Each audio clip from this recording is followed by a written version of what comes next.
a palestra de hoje de manhã, né?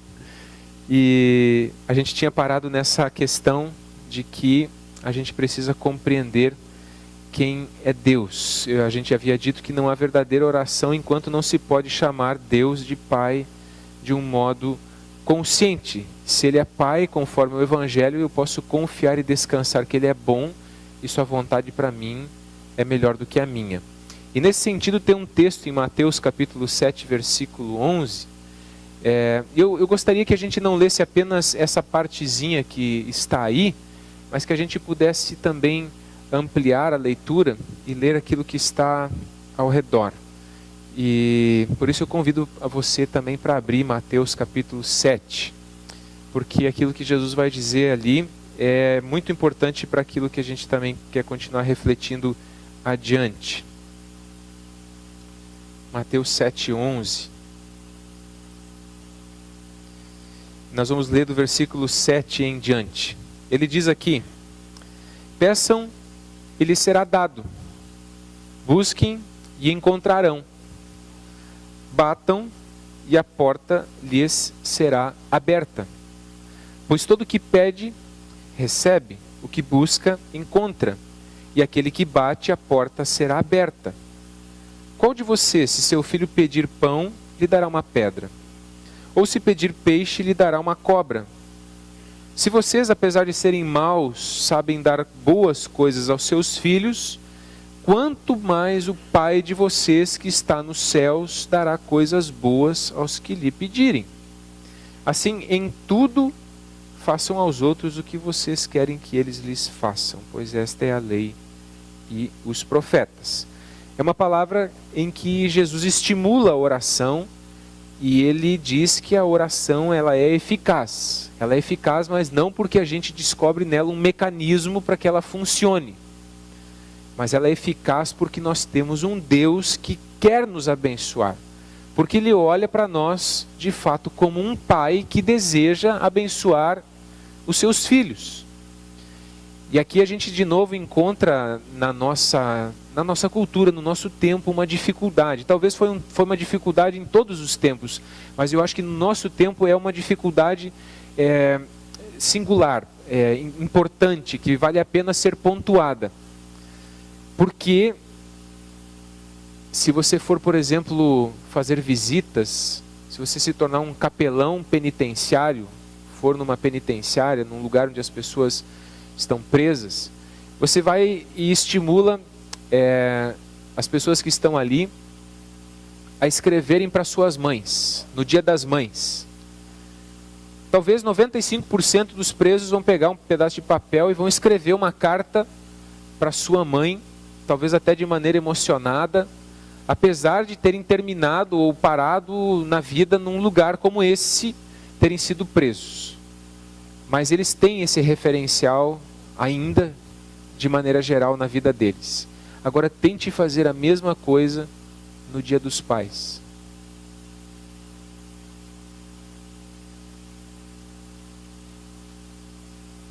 Você vai perceber que talvez uns 15 ou 20% vão escrever uma carta para alguém. Bom, mas isso é um exemplo extremo. Infelizmente é um exemplo extremo, mas que ele está se tornando cada vez mais forte e intenso na nossa geração. A figura do pai é uma figura desgastada no nosso tempo. A figura masculina é uma figura desgastada no nosso tempo. É um referencial extremamente desgastado. E aí o Evangelho vem e compara a Deus com Pai. Pá! Para muita gente, instintivamente a relação vai ser imediata. Bom, se Deus é um Pai, então Ele não vai cuidar de mim direito. E eu tenho que dar conta sozinho.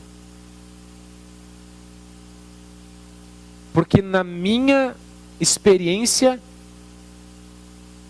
os pais pulam fora do barco quando as coisas apertam. Se Deus é Pai, então significa que Ele não é um ser carinhoso e nem afável. Ele é um ser frio e distante. E por aí vai. A gente sempre vai instintivamente transformar essa referência, Deus é Pai. E a gente vai confundir essa referência dada por Jesus com o nosso Pai. Com o Pai que nós tivemos, ou com o Pai que nós queríamos ter tido e não tivemos. Que é bem pior. E para muitas pessoas é necessário fazer um exercício gigante, no sentido de, primeiro, tratar suas feridas em relação aos seus relacionamentos, ao seu relacionamento, às vezes especialmente com a figura paterna, para que daí consiga compreender melhor essa relação com Deus e consiga construir melhor essa relação com Deus. E isso é muito forte na vida de todos nós. É uma coisa muito intensa. O assunto desse retiro não é esse. E nós não vamos nos aprofundar. Eu estou apenas pontuando essa questão. Ela é complexa, ela é vasta, ela é ampla e vale um outro retiro só para falar dela. Mas esta é um desafio que cada um de nós tem, no sentido de não confundir Deus Pai com o referencial de Pai que nós temos. No sentido, especialmente quando se trata de um referencial que não foi aquilo que deveria ter sido. E esse pode ser um exercício bem difícil para muitos de nós.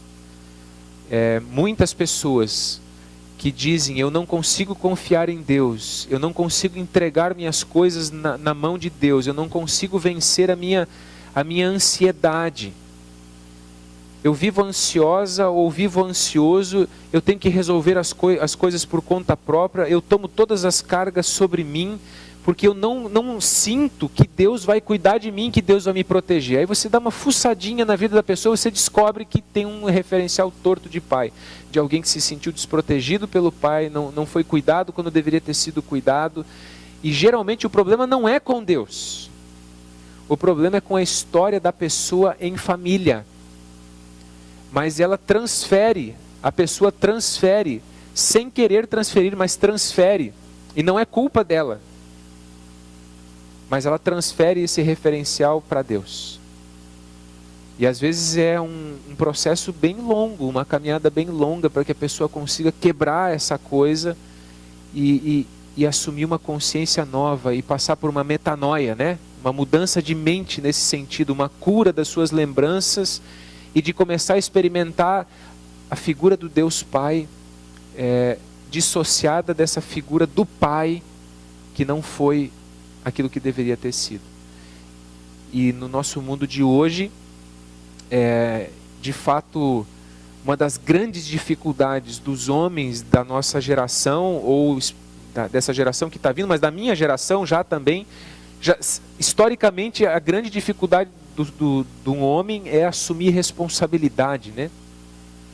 Os homens tardam em assumir responsabilidades.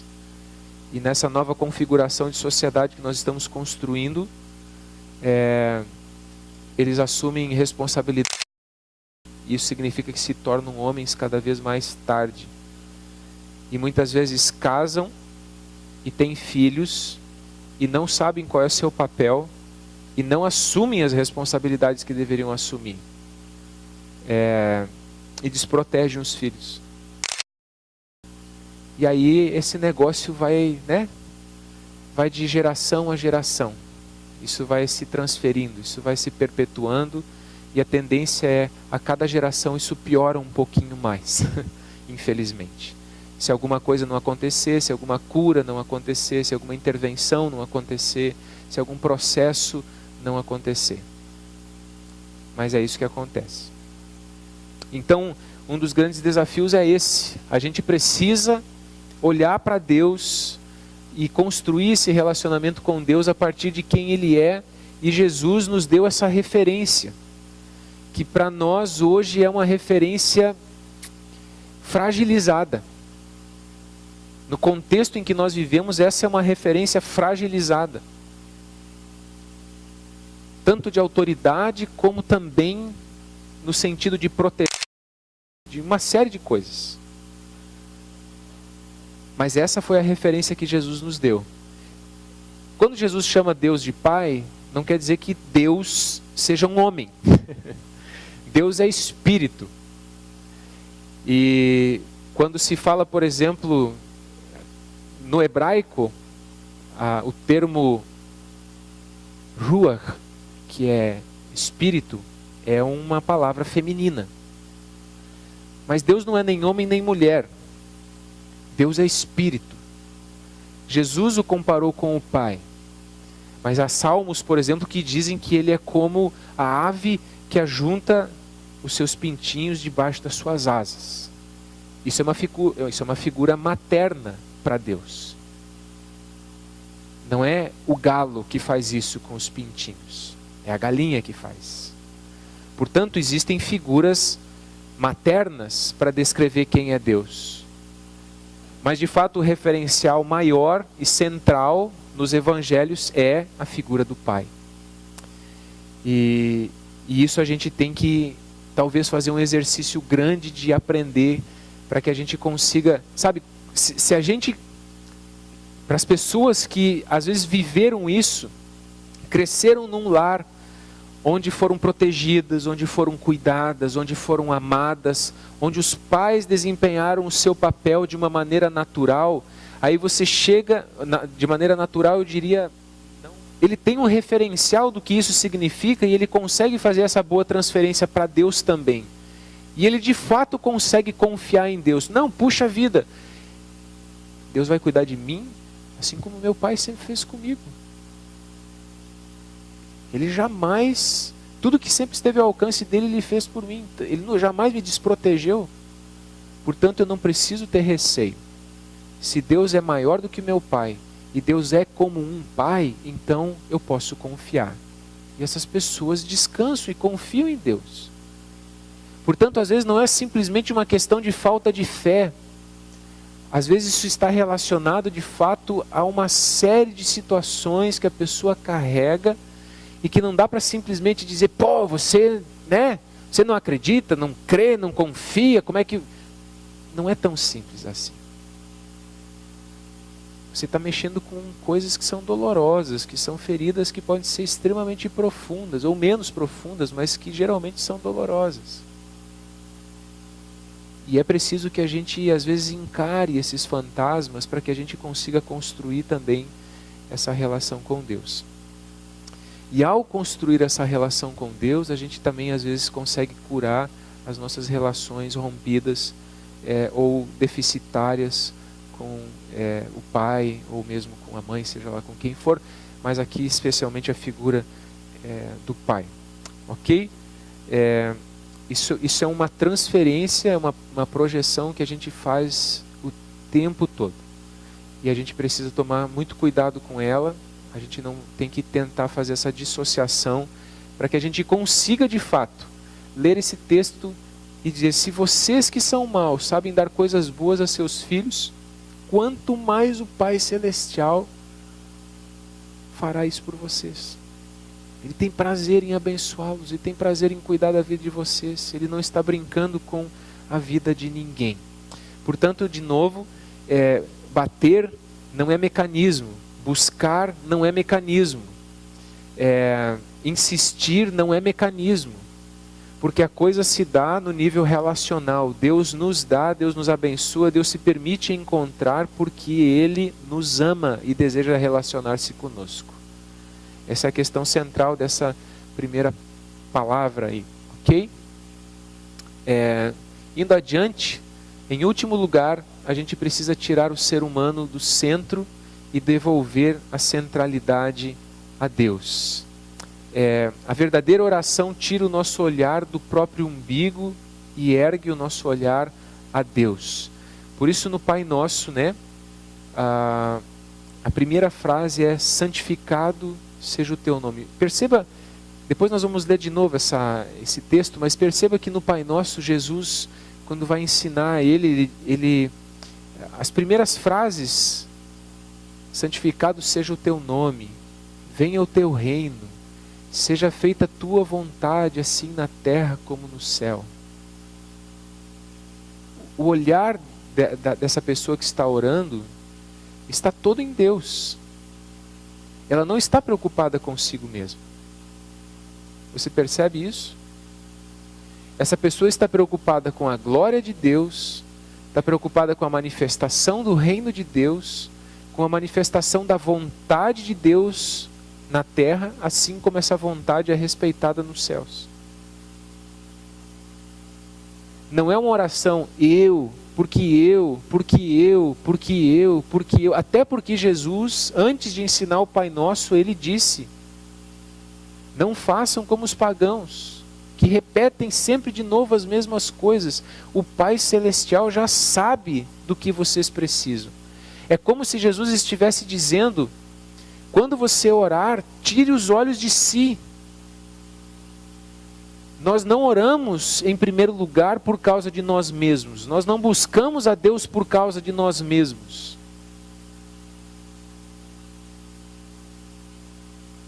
Mas nós o fazemos por causa dele.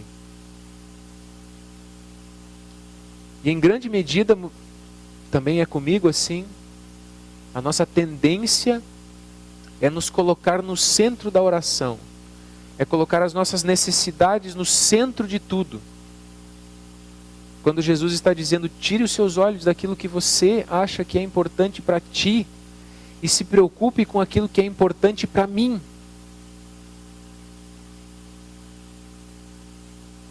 Portanto, essa é um grande desafio também, da gente tirar o ser humano do centro e devolver a centralidade para Deus. Veja o que diz Romanos 8:32. Aquele que não poupou a seu próprio filho, mas o entregou por todos nós, como não nos dará juntamente com ele e de graça todas as coisas? Olha só o que diz esse texto. Aquele que não poupou o seu próprio filho, mas o entregou por todos nós, como não nos dará juntamente com ele e de graça todas as coisas? De graça. Ou seja, ter para receber. Porque você também, e eu e você, nós não merecíamos Jesus. Deus não tinha necessidade de nos salvar. Ele escolheu fazer isso por nós. Jesus não tinha que pagar pelo nosso pecado. Ele escolheu fazer isso por nós. Antes que nós dessemos qualquer passo em direção a Ele, Ele veio a nós.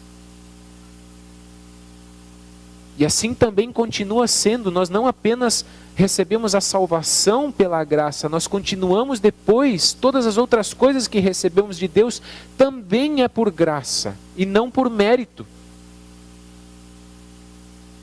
Deus não abençoa a ninguém, porque achou bonitinho, porque achou que é mais fiel do que os outros, porque é mais legal do que alguém. Ele dá por graça, e porque Ele ama.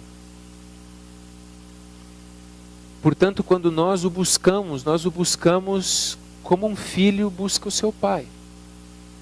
Ou a gente poderia também dizer, se esse referencial ajudar alguém, como um filho buscaria sua mãe.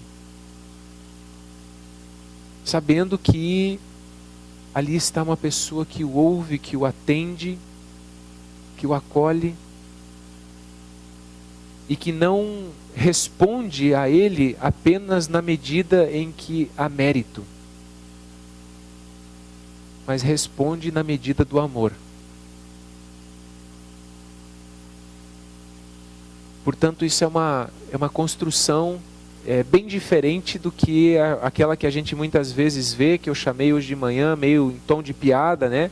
Chamei aí de boacumba. Que é tudo construído na base da barganha, da troca. Você quer alguma coisa de Deus? Então você precisa vir a um determinado lugar durante 7 semanas. E ai de você se em uma das semanas você não puder vir, porque sua bênção não vai chegar. Quando eu era criança e eu não conhecia o Evangelho, meus pais também ainda não conheciam o Evangelho, era comum, né, aquelas doenças de criança, meus pais me levavam em benzedor. E eu lembro de um cobreiro que eu tive. Quem é médico aí, né, o pessoal que é médico sabe que isso é um negócio, né, independente se fizer a coisinha lá, vai melhorar de qualquer jeito, né, porque não sei como é que se chama isso, mas enfim. Oi? Não sei. Era na perna, era um negócio lá que a gente pegava caneta Bic e riscava ao redor, para não crescer, essas coisas. A gente tinha uns negócios assim, né, acreditava umas coisas meio... Aí eu cheguei lá, já era um pré-adolescente, eu devia ter, sei lá, 12, 13 anos. E aí fui lá num fundo de quintal, o cara pegou uma tesoura, não sei o que, não, tem um cobreiro aqui, pá. Então tá, não sei o que, ele pegou uma tesoura, tchac, tchac, tchac, tchac, tchac, fez umas magias lá, né? Um ritual, sempre tem um ritual, né? Porque nesse mundo as coisas se movem por meio de mecanismos. Então tinha um ritual, o ritual da tesoura. Então faz o ritual da tesoura, tchac, tchac, tchac, tchac, não sei o que. Ó, e aí tem as palavrinhas mágicas de um Pai Nosso, um creio em Deus Pai no meio, né? Para dar uma aparência cristã, sempre, né? Tem que ter uma aparência cristã, porque é lógico que o inimigo não quer se mostrar com chifrinhos e com, né, um tridente na mão, ele sempre vem vestido como se fosse anjo de luz. Então tem que parecer gospel, né? Então, e Pai Nosso aqui, pá, então deve ser bom, né? Porque orou Pai Nosso, então deve ser de Deus. E umas palavrinhas que ninguém entende, blá blá blá, não sei o que. E tem que vir 3 dias, tá? Senão não funciona. 3 dias, tem que vir 3 dias. Aí eu furei o dia do meio, porque era moleque, queria jogar bola, né? O dia do meio eu furei, fui só no último. Mas deu certo igual. Vai ver que eu tinha bastante fé, né? Não, depois desculpe que era porque era cobreiro, né? Isso passa de qualquer jeito. Se for ou não for, vai passar de qualquer jeito. Queridos, a questão é que hoje na igreja a gente faz umas coisas muito parecidas, né? Tem que vir 7 semanas. E não pode faltar. Porque senão você quebra a corrente. Não é igualzinho? Não é igualzinho? Vamos ser sinceros, não é igualzinho? É o mesmo princípio.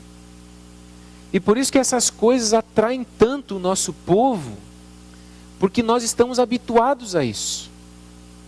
É assim que a gente aprendeu a se relacionar com as divindades, com os santos, com seja lá o que for. Foi assim que nós aprendemos a nos relacionar com o mundo espiritual. Fazendo esse tipo de ritos e de trocas e de barganhas. Então quando isso entra para dentro da igreja, isso realmente atrai as pessoas. Só que o Evangelho aponta um caminho diferente. O Evangelho não aponta nessa direção. O Evangelho aponta uma outra forma de conduzir as coisas. Aquele que não poupou o seu próprio filho, ele não vai nos negar qualquer outra coisa que nós tenhamos necessidade. Essa é a nossa garantia. Deus é bom. Deus é bom. E Ele ama você. Ele ama você tanto que deu o seu único filho para que você tivesse vida e vida com abundância. Se Ele não poupou o filho dele por você, por que é que Ele te negaria qualquer outra coisa da qual você tenha necessidade? Necessidade, não desejo. Por que é que Ele te negaria qualquer outra necessidade? Não faria o menor sentido. Se Ele fez a coisa maior, Ele não terá o menor problema de fazer a menor. Amém? Então, concluindo a palestra da manhã, ainda tem espaço para oração na sua vida. Se você olhar para si mesmo, você diria que as suas orações são centralizadas em você mesmo ou na pessoa de Deus? E você acredita que pode confiar na vontade de Deus e que não precisa dizer a Ele o que Ele tem que fazer na sua vida? Você consegue não dar ordens para Deus? Você consegue não tentar ensinar Deus a ser Deus? Você consegue não cair na tentação do cara do filme O Todo-Poderoso? Lembra do filme? Ele, em outras palavras, é uma graça aquele filme, é engraçado, né? Mas em outras palavras, ele faz o que muitas vezes a gente faz também. Se eu fosse Deus, as coisas seriam diferentes. Se eu tivesse o poder que ele tem, o mundo não seria essa bagunça, né? E às vezes a gente, na petulância da gente, acha que pode ensinar Deus a ser Deus. E a gente expressa isso nas nossas orações. Agora não se preocupem, Deus quando ouve esse tipo de oração, Ele não está com um raio lá em cima assim, mas seu, né? Que oração mais mal feita. Não, Deus ele entende, né? Ele sabe que às vezes a nossa compreensão, né? Nossa percepção do Evangelho não chegou lá. E às vezes assim, Deus atende umas orações que, né? A gente faz de uma maneira às vezes até bem egoísta, mas para se revelar na vida da gente, Ele acaba às vezes até atendendo algumas coisas para dizer, olha, eu estou aqui, confia em mim. Ok? Estou aqui. E Deus é assim. Ele é um pai que às vezes também compreende as limitações dos seus filhos. Queridos, agora rapidamente eu abro a segunda palestra. Nós estamos ainda com um horário bem cedo, né? Você tem até meia-noite ainda aí, está tudo tranquilo. A gente disse que o nosso tempo é caracterizado por individualismo, consumismo, relativismo. E quem é Deus na sociedade pós-moderna? Ele é um penduricalho que as pessoas usam, um chaveirinho. Ele não é excluído, mas o homem está no centro, regido pelo desejo de satisfação imediata. E aí a gente acaba transformando Deus nesse negócio aqui, né? Deus é mais ou menos um garçom, ou a gente tem mais ou menos aquele negócio assim, o gênio da lâmpada, né? A gente quer esfregar 3 vezes, aparece Deus e diz quais são os seus 3 pedidos.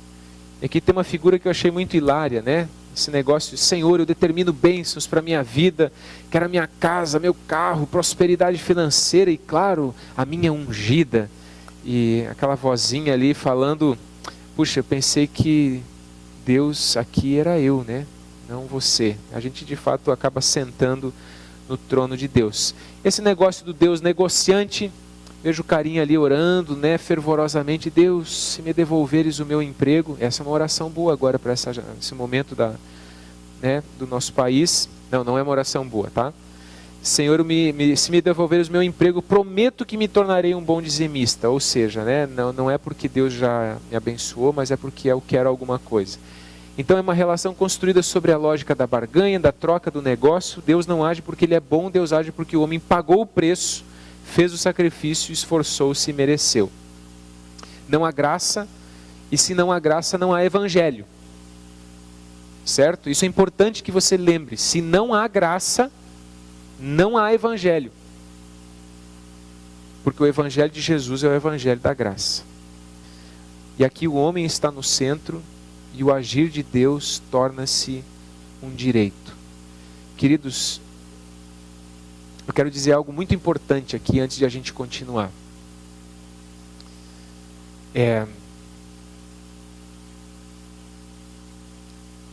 Nós não temos direitos para reivindicar diante de Deus. Não temos. Essa é a verdade. Nós não tínhamos sequer o direito de ter sido salvos. Não era direito nosso. Nós tínhamos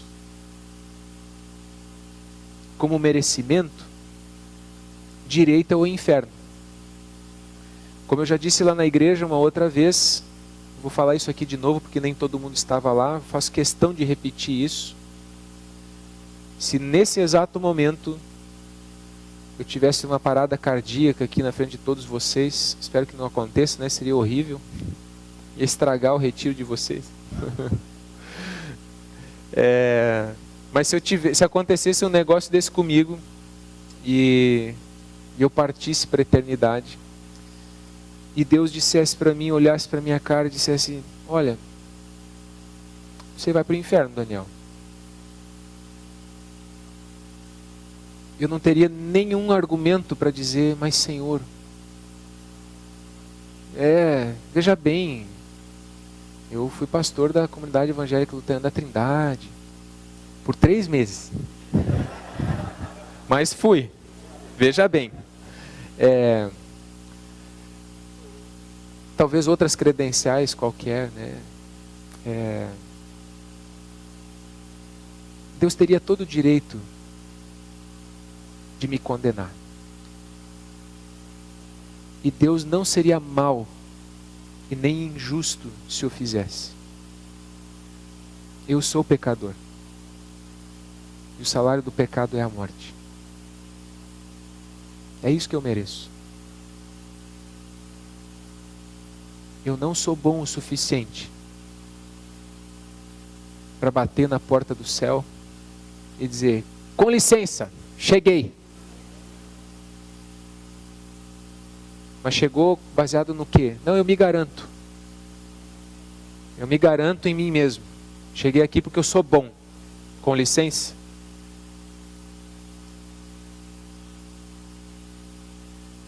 Não tenho como fazer isso. Você entende? É absolutamente impensável me apresentar diante de um Deus santo em quem não há sombra alguma, querendo me apresentar a partir das minhas credenciais, a partir dos meus méritos. A única coisa que me restaria seria a condenação. Mas Ele me amou. E Ele enviou Jesus. E Jesus era perfeito. E Jesus pagou o preço que eu devia. E portanto, ao chegar lá, eu vou dizer: bom, eu recebi um green card que foi alcançado por mim na cruz. É green mesmo, né? E é baseado nesse, deveria ser vermelho, né? Mas colorado não. Eu ganhei autorização para entrar porque o Senhor Jesus pagou o meu pecado. Ok, a porta está aberta, você pode entrar. É graça.